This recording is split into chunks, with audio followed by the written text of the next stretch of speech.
Hey yo tout le monde! Et c'est parti pour le petit tour d'Europe, une vidéo où on ne parle pas que du Barça. J'essaye de mettre ça en place le plus souvent possible, car avant d'être amoureux du Barça, je suis un amoureux du football. Et bien sûr, avant d'aller plus loin, intro. Yo tout le monde, on tourne mon Barça. Barbeau président. Alors, pour commencer en Angleterre, donc en Première Ligue, il y a vraiment deux équipes, deux clubs que j'ai envie de voir soulever le trophée. Le championnat, tu as Manchester United et Arsenal.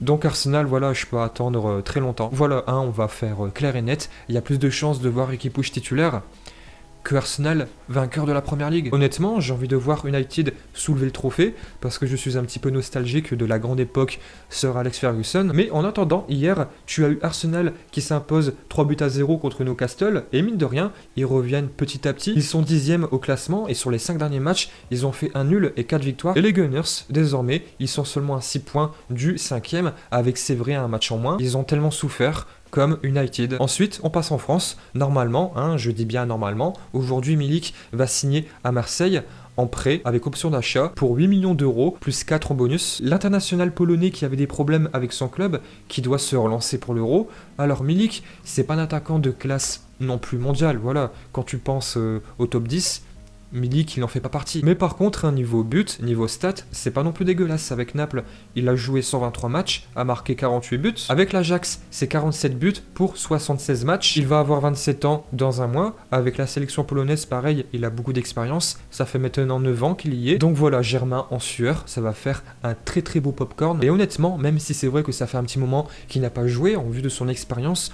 en vue de ses stats, c'est vraiment une très bonne nouvelle pour le club de Marseille. Et surtout, j'ose espérer qu'il a gardé quand même une bonne condition physique. Et niveau pression, voilà, quand tu joues à Naples, quand tu es attaquant au club de Napoli, tu as quand même beaucoup de pression. Pas non plus comme à la Juve, le Real, le Barça, Liverpool. Mais voilà, ça s'annonce très prometteur. On verra bien ce que ça donne, si au moins il signe, déjà. Après voilà, si tu veux, tu peux venir au Barça, y a pas de problème. Alors ensuite, qu'est-ce qu'on a? On avait bien sûr entendu la rumeur de Haaland au Real. Au Barça, forcément, Haaland, c'est un prodige monstre. Niveau stats, je n'ai plus besoin de le présenter. Et maintenant, c'est au tour de Chelsea, les Blues, de s'intéresser à ce phénomène. Et forcément, quand tu fais l'amour à autant de défenseurs, de gardiens, tu attires forcément les convoitises. D'après les informations de The Athletic, les Blues envisagent de faire une offre colossale de plus de 90 millions d'euros l'été prochain pour s'offrir Erling Haaland. Le joueur de 20 ans dispose d'une clause dans son contrat qui lui permettrait de quitter le Borussia Dortmund pour 75 millions d'euros en juin 2022. Donc c'est à ce moment-là que les clubs européens comptent passer à l'attaque. Conscient d'être moins attractif que le Real, Chelsea aurait donc décidé de tenter sa chance dès l'été 2021, quitte à payer plus cher que la clause de l'attaquant. Donc maintenant, on le sait très bien, l'agent du joueur, Mini Granola, veut que son joueur, son poulain, quitte le Borussia cet été, forcément pour l'argent, car il sait très bien que cet été, ça sera pour 75 millions d'euros, alors que l'été prochain, ça sera plus cher. Et ça, c'est vraiment sûr et certain, sauf si le joueur a vraiment une très grave blessure. Son prix va dépasser et même avoisiner les 100 millions d'euros. Pour le Barça, voilà, c'est quasiment foutu à 100%, sauf si tu vends Griezmann plus Coutinho. Sinon, je vois pas comment ça peut être possible, car voilà, ce n'est plus un secret pour personne. Au Barça, c'est la hesse, la crise. Il n'y a plus de sous. Après, peut-être l'avantage que nous pouvons avoir, même si j'y crois pas forcément, c'est que le Real est plus sur Mbappé. Voilà, c'est plus un secret. Le Real Madrid sur Mbappé. Donc forcément Chelsea qui va faire monter les enchères. Et on verra bien ce que ça donne au prochain Haaland Gates. Et après, nous avons le big dossier du jour.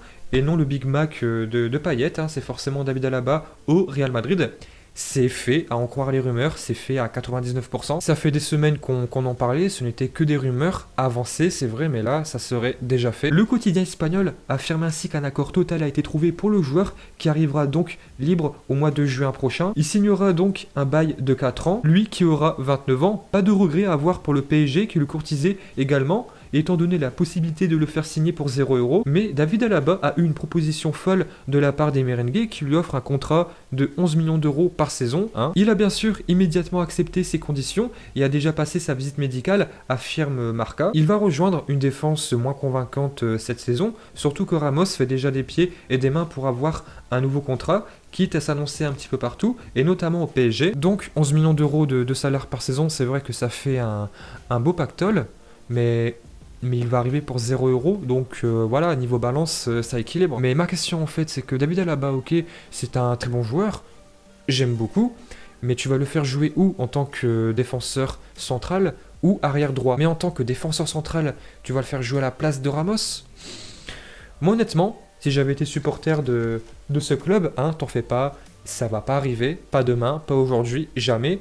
Bah je préfère avoir Ramos avec moi que David Alaba. C'est vrai que l'Espagnol est peut-être plus âgé, si je me trompe pas, 50 plus, mais malgré son âge, il conserve vraiment un très bon niveau. Et en Ligue des Champions, quand il est là et pas là, on voit tout de suite la différence. Et sinon, côté Barcelone, bah aujourd'hui, c'est dodo pour tout le monde, hein, Dembélé qui est très content. Aujourd'hui, pas d'entraînement, reprise demain à 11 h pour soulever des gros poids. Et si bien sûr, l'inspiration me vient, cet après-midi, il y aura une autre vidéo sur le Barça. Je sais pas, on va voir. Dites-moi dans les commentaires si vous avez un sujet intéressant à traiter. Pareil, envoyez-moi un message sur Instagram, vous avez le lien qui s'affiche ici et bien sûr dans la description. Donc pour la suite, hein, on va rester en Espagne. Vous vous souvenez quand je vous ai dit que Simeone a les moyens de nous faire mal, très très mal. Voilà, les Colchoneros, après leur humiliation en Coupe du Roi, alors qu'on va affronter l'équipe qui a gagné contre eux très bientôt en Coupe du Roi, hein, on verra bien ce que ça donne. Diego Simeone a directement mis les coronets sur la table, disant que s'il n'y avait pas de renfort, je me barre. Hein. Aussitôt dit, aussitôt fait, Moussa Dembélé qui est venu, un joueur de Lyon. Et maintenant, c'est un autre ex-joueur de Lyon qui attire la convoitise de Diego Simeone, Alexandre Lacazette. Car heureusement pour eux, et malheureusement pour nous, l'Atlético de Madrid est un club qui réfléchit mieux que le Barça depuis un petit moment.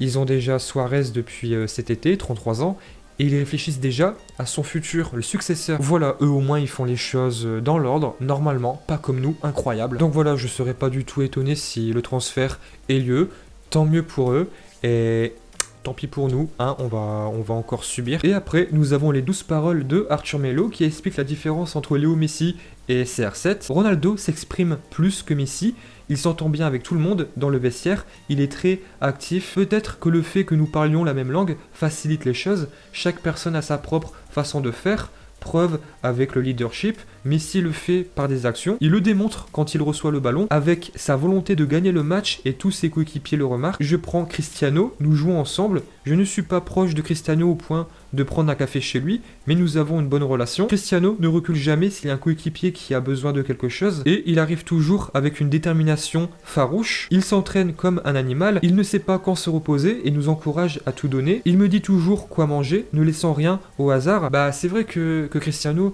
il est plus expressif que Messi, c'est quelque chose qu'on peut remarquer très souvent depuis toujours quasiment. Après forcément, hein, la question inévitable, quel est le meilleur joueur entre les deux? Lui n'a pas osé répondre, hein, forcément il joue à la Juve avec CR7 et même s'il pense Messi, il peut pas le dire. T'inquiète pas Léo, c'est toi le meilleur. Et maintenant pour finir, nous avons bien sûr l'immortel Zlatan, le géant suédois qui a encore marqué et à 39 ans. Voilà, moi je trouve ça incroyable de voir toujours un joueur avec cette hargne, cette volonté de gagner. Alors qu'à côté, tu as Hazard qui a même pas 30 ans, qui parle déjà de la suite, de ses futures faiblesses, d'éventuelles complications. Voilà, on voit vraiment un manque cruel de volonté. Donc je sais très bien, il n'y a pas seulement Hazard hein, qu'il faut entre guillemets critiquer, citer, mais voilà, c'est le nom qui m'est venu le plus en tête, là tout de suite. Et puis voilà, j'espère que cette vidéo-là vous a plu. N'hésitez pas à vous abonner, lâcher un pouce bleu, commenter. Nous on verra si on se retrouve cet après-midi, si l'inspiration me vient.